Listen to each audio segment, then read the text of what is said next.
At Conference of World Leaders, McCain blasts Trump's worldview without ever mentioning President Trump by name. Senator John McCain used a speech in Germany on Friday as an international platform in an apparent blast at his fellow Republicans' policies and worldview. Speaking at the 2017 Munich Security Conference, McCain, our Arizona chairman of the Senate Armed Services Committee, warned the world leaders against isolationism. The so-called think tank conference has met for the past 5 decades, drawing leaders for debate on international security challenges. My friends, in the 4 decades I have attended this conference, I cannot recall a year where its purpose was more necessary or more important, he said. The next panel asks us to consider whether the West will survive. In recent years, this question would invite accusations of hyperbole and alarmism. Not this year. If ever there were a time to treat this question with a deadly seriousness, it is now. Trump, who rallied voters during the 2016 campaign with his America First approach, has criticized NATO, calling it obsolete in a January interview with the UK news site The Times.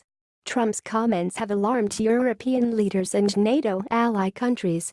McCain's public bickering with Trump has heightened in recent weeks. At the summit, he called on world leaders to take seriously his fears over the president's policies. According to a transcript posted on McCain's website, the senator went on to target Trump's signature enforcement orders and worldview. What would von Kleist's generation, the founders of the Munich conference, say if they saw our world today? I fear that much about it would be all too familiar to them, and they would be alarmed by it. They would be alarmed by an increasing turn away from universal values and toward old ties of blood and race and sectarianism. They would be alarmed by the hardening resentment we see toward immigrants and refugees and minority groups, especially Muslims. They would be alarmed by the growing inability and even unwillingness to separate truth from lies. They would be alarmed that more and more of our fellow citizens seem to be flirting with authoritarianism and romanticizing it as our moral equivalent.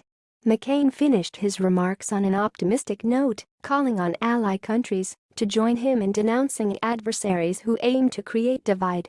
Make no mistake, my friends. These are dangerous times, but you should not count America out, and we should not count each other out, he said.